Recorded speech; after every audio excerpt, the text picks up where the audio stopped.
To help put myself through college and graduated with a degree in medieval history and philosophy. That's right, all dressed up with nowhere to go, especially as a young woman graduating in the middle of a recession in the 70s. So with apologies to all the lawyers in the room, I went to law school.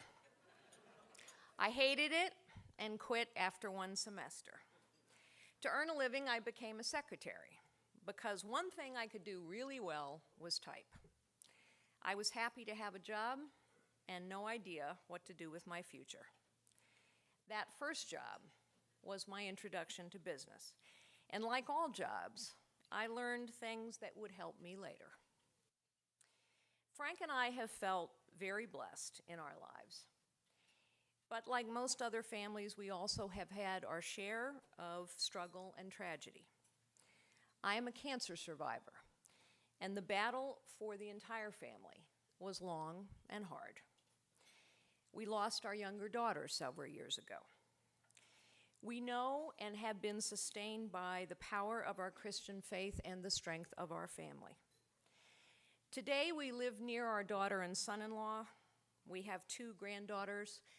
And our 2 granddaughters remind us every day that our nation's future, their future, matter. I have traveled and lived and worked all over the world, and I promise you, it is only in America that a young woman can start as a secretary and become the chief executive of the largest technology company in the world.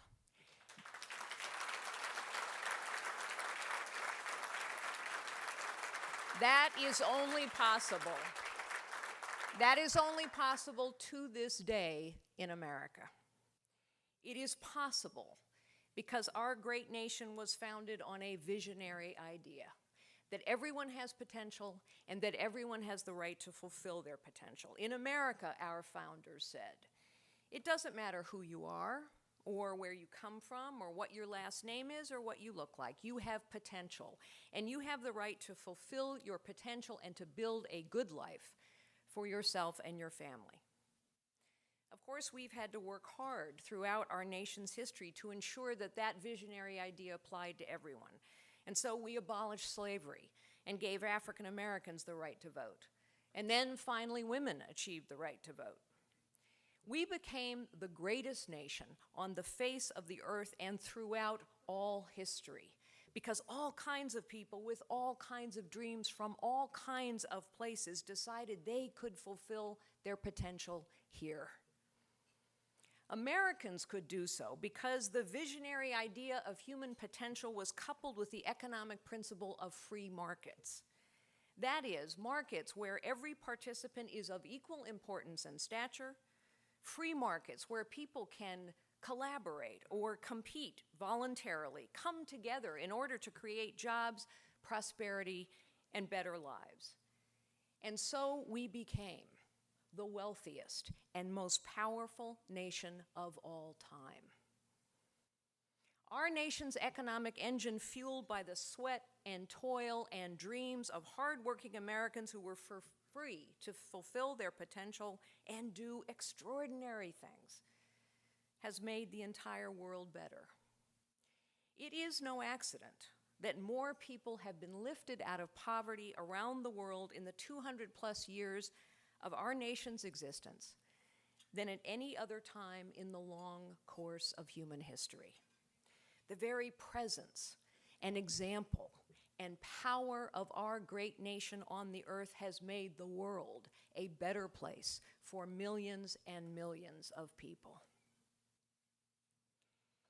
We know from history that greatness in the past does not guarantee greatness in the future. Tonight, we gather here and we are worried. In some cases, we are angry. We fear our nation is in decline. An objective look at the statistics bears out our fears. Today, 1 in 6 Americans live in poverty. More Americans are on food stamps than at any time in our history. Record numbers of Americans remain unemployed. Underemployment is a growing problem. Labor participation rates are at historic lows. Frank and I both started in a small business. Most Americans do. In fact, small businesses, the laundromat, the corner coffee shop, the florist, the car dealer, the realtor, the lawn care company, small businesses create over 2/3 of the jobs in this country and employ half the people. And small businesses are suffering. Fewer are starting, and more are failing than in any time in the last 40 years. Our children are not being adequately educated. Our government agencies are bloated, unaccountable, and in too many cases, corrupt. Our debts and deficits are out of control. Our Veterans Administration does not adequately care for our nation's heroes. Our infrastructure is crumbling. Our healthcare care system, which needed fixing before, now is in even greater chaos thanks to Obamacare. And our allies around the world are not sure they can count on us, while our adversaries have concluded they don't need to worry about us. How did we get here? Well, government has gotten bigger and bigger and bigger for decades. Imagine a business that got more money to spend every single year, regardless of performance or economic conditions, in which there were no metrics for success, no penalties for non-performance, and which it was impossible to know what people were actually doing every day. You have just described most government agencies.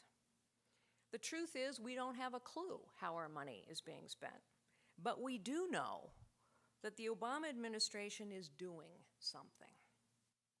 And what they are doing is churning out rules and regulations.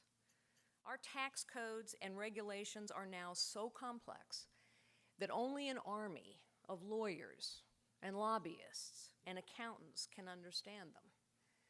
Actually, big business does just fine in this environment, but small business withers. In fact, 70% of small business owners describe government now as hostile to them. This is not the free market.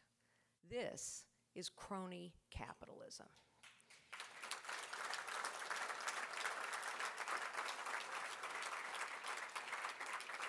Union bosses have lots of political power in this environment. The little guy, not so much. As our founding fathers knew, as government gets bigger, citizens get smaller. Vast bureaucracies, whether they are in business or in government, always have some common characteristics. They are not efficient. They are not effective. They are not innovative. And they will not, unless forced, ever give up power. And so we have a Veterans Administration that in the 21st century is still processing paper records. We have all the power of government focused on creating a website, and it fails. We have created a monster in Obamacare that not only wreaks havoc with people's lives, but is literally tens of thousands of pages of words that no one can possibly understand. And those who championed it have never even bothered to read it. And we have an IRS that thinks it's okay to decide who should speak and who should not. But there is more than simply bureaucratic inertia or incompetence or corruption eating away at our nation. Ideology is at play. Of course, liberals accuse us of being the party that doesn't care. We are the ones, they say, who don't care about the middle class or who wage a war on women. Republicans are the ones who favor the 1% over the little guy. The truth? It is liberals who are willing to sacrifice people's lives and livelihoods at the altar of their ideology.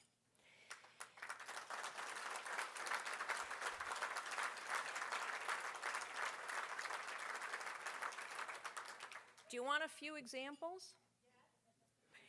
Liberals tell us that global warming is the challenge of our time. Of course, it's been so cold, they have to call it climate change now. But to support the job-killing regulations spewing from the EPA, they cite scientific evidence. But they never finish the story. The same scientists who try to convince us that global warming is real also tell us that no single nation acting alone can have any impact at all. Never mind, say the liberals. Let's stop all major energy infrastructure projects like the Keystone Pipeline. Never mind, say the liberals. Let's wage a war on coal and fossil fuels. I have been to coal country many times. I have met proud, hardworking people whose families have worked the coal mines for generations. Their lives, their livelihoods, their communities, their aspirations are being sacrificed at the altar of liberal ideology. Let's talk about income inequality. Ask yourself, who has made it worse? Liberals want to protect us from banks too big to fail by passing thousands of pages of regulation and legislation. The result? 10 banks too big to fail have become 5 even bigger banks too big to fail, with record bonuses being passed all around. And meanwhile, community banks, those banks that give most families and small businesses their chance, community banks are struggling. Perhaps liberals are talking so much about income inequality, hoping no one will notice how much worse they have made it. The liberals' answer to poverty? Market food stamps, attack charter schools. Have you seen the protests in New York against Mayor Bill de Blasio's war on charter schools? Most of these protesters are African Americans and Hispanic families in disadvantaged communities who just want their kids to have a chance. And the dirty little secret about a minimum wage hike? It may help people who already have a job, but it hurts people who don't have a job, and it hurts people who are looking for that entry-level job so they can work their way up.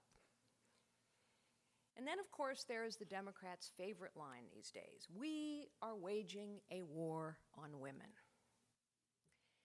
I personally am a proud pro-life woman.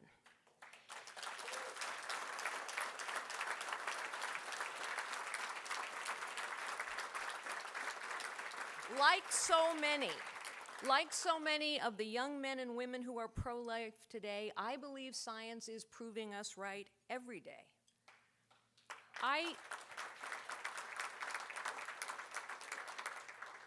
I do understand and respect that not all women agree with me. I know how lonely a woman can feel when she is facing a terrible decision. But we are not waging a war on women simply because we know an abortion at 20 weeks, 5 months, is inhumane to both mother and child. We are not waging a war on women simply because we see no reason for birth control to be free. We respect all women, and we do not insult them as the Democratic Party does by assuming that women care only about reproductive rights. All issues are women's issues. We are half of this great nation.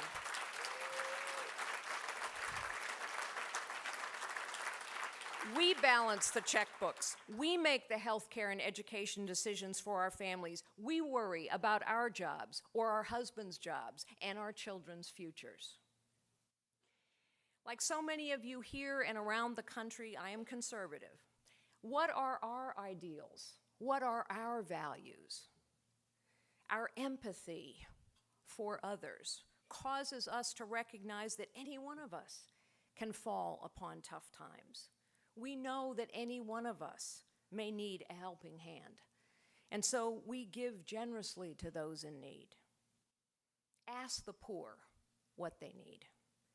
Ask especially those single moms struggling to make it through one more day. Here's what they will tell you. They need our help.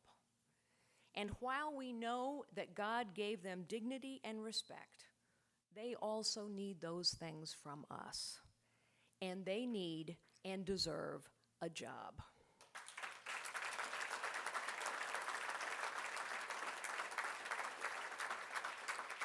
We have profound respect for the capabilities and potential of every human life. The poor do not lack ambition or intelligence or potential. They are poor because they lack tools and opportunities. When a person, any person, has the tools, the training, the education to tap their potential, the opportunity to fulfill their potential, and the liberty to pursue their dreams in their own way, both they and our nation prosper. It is liberals who display a callous disregard for the dignity and potential of others. It is liberals who are prepared to sacrifice the livelihood of others at the altar of ideology, and it is liberals who believe that some know better than others what is good for you. We should not be, we cannot be a nation in decline. We can be, we must be, once again, the nation that lifts people up, that extinguishes despair and rekindles hope. We must, once again, be the nation where people fulfill their potential. How? How to do these things? I believe 5 things are required. First, we must remember who we are. We have a constitution that enumerates the powers of government and protects our rights and liberties. And also remember that ours was intended to be a citizen government. Our founders intended this to be a government by, for, and of the people.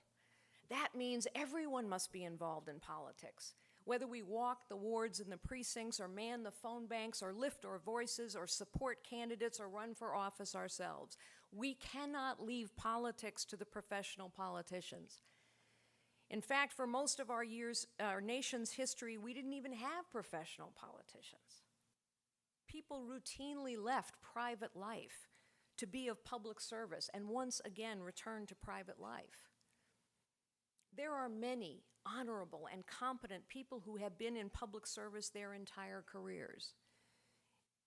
But there are also too many who have been corrupted by the process or who simply don't understand how regular people think or talk or feel. And private citizens have much to offer a citizen government. Second, we must reignite economic growth and create new jobs. We must become the global energy powerhouse of the 21st century.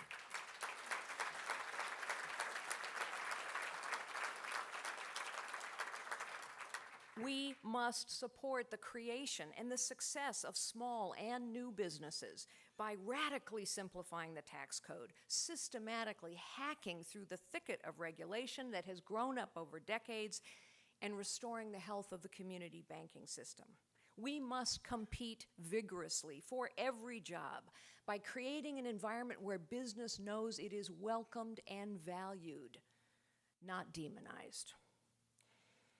Third, we have a moral as well as an economic imperative to educate our children. And that means we must give parents, not union bosses, the choices and the power to decide their children's future.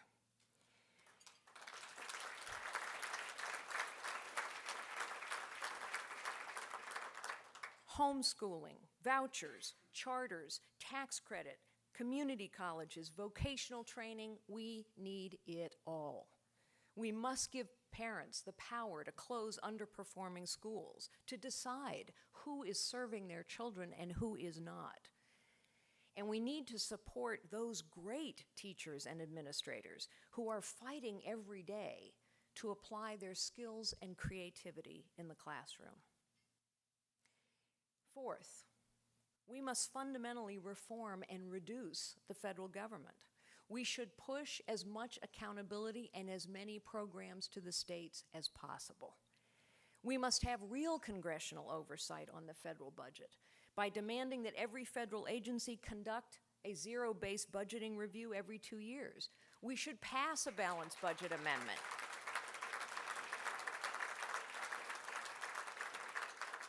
And we should put every single federal regulation up for review and place the burden of proof on those who argue the regulation should stand.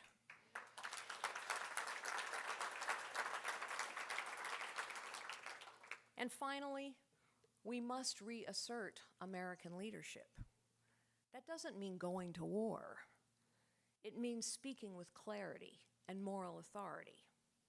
The Iranian, Syrian, Russian, and North Korean regimes are repressive and totalitarian. It means acting in our own national interest, with or without the global community. We must negotiate bilateral trade agreements when it is in our interests and impose sanctions when they are necessary. Above all, it means being clear-eyed and clear-headed about who is our ally and who is our adversary, and treat each accordingly. Why are we demanding that Israel stop building settlements but negotiating with the Iranians to stop their nuclear program?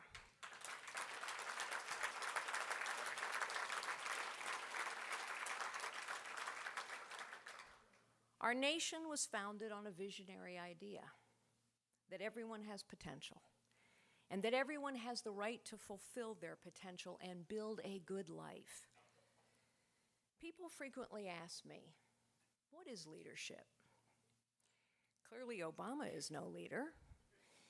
And Hillary, no leader asks, what difference does it make when an ambassador is assassinated and 3 other Americans are murdered?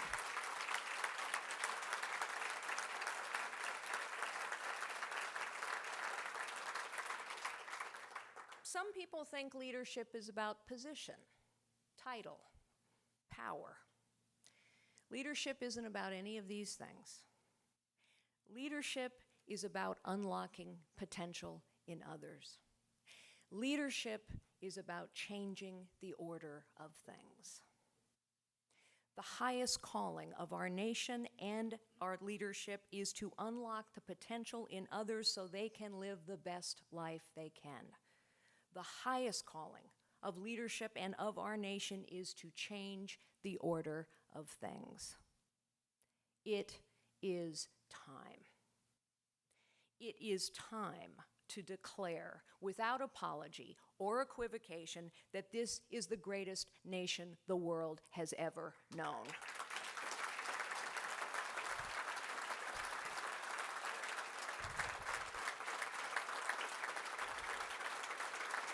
It is time to declare that here everyone deserves a chance and anyone can achieve their aspirations. It is time to declare the end of class warfare, the end of identity politics, the end of lowered expectations. It is time to declare the end of the Obama era.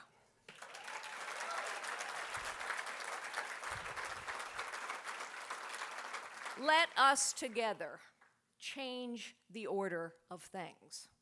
Let us together, before and after election days, do the difficult but necessary work to restore our nation's potential.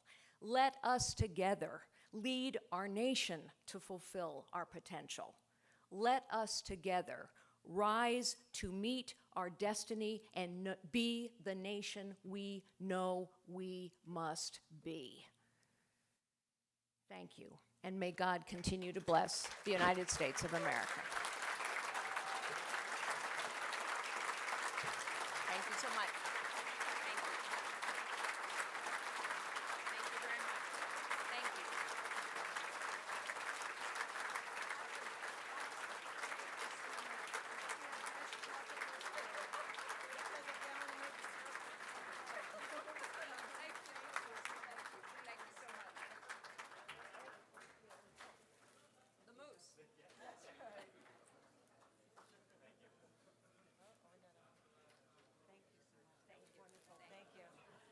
Wow, what a powerhouse.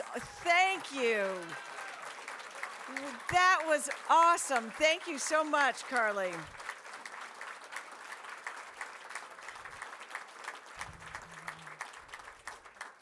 I need whoever has the bowl full of raffle tickets to bring them forward to us, please. I just want to tell you very quickly, last night I talked to you a little bit about my children, and we talked about the dream for unlimited opportunity that we all have as parents for our children, so that being so much a part of what we do and why we're here. When I was a young girl, there were no role models in my life like Carly Fiorina. There were no women that I could look at and say, other than my mother, who I think I've talked about an awful lot. Women just weren't there. They just weren't in that role. And I tell you, on the campaign trail, as a mom, when I was campaigning for Congress, I dragged those poor kids along with me all the time. Elementary school, middle school, they were across several years, whether they liked it or not. And their favorite thing was when I stopped campaigning for office, so they never had to come to another political event again.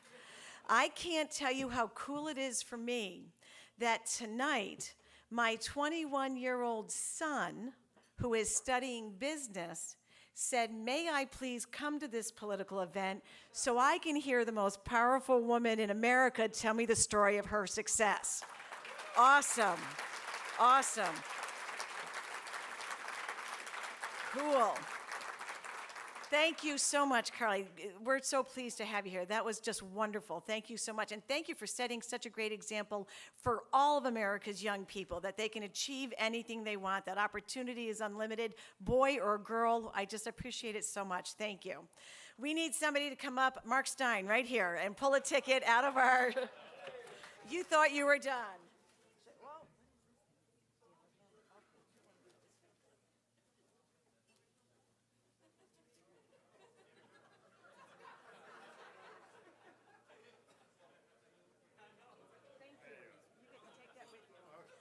To someone trustworthy. There's money in that bowl. Somebody watch him. Okay. The final Girl Scout cookies available in Nashua, New Hampshire for another year. Ticket number 569818. Who bingo? Who got it? Right here. Awesome. There you go. It's the gentleman in the blue coat, in the blue blazer. Right? It's straight. Could you just raise your hand so we get you? There you go. Friends, I want to remind you that our after hours fun is taking place in the Windsor Suite on the second floor. Hosting tonight is the Manchester Republican City Committee. They asked for a contribution of $15. They are, I understand there is quite the spread up there, cocktails and snacks of all kinds. Remember why you are a Republican. Make it personal. Share your story. We live in the greatest nation on earth, and as long as all of us stand together, continue to work, and win those elections in November, our children will be raising their children in the greatest nation on earth. God bless you all. Thank you for being here. Have a tremendous weekend.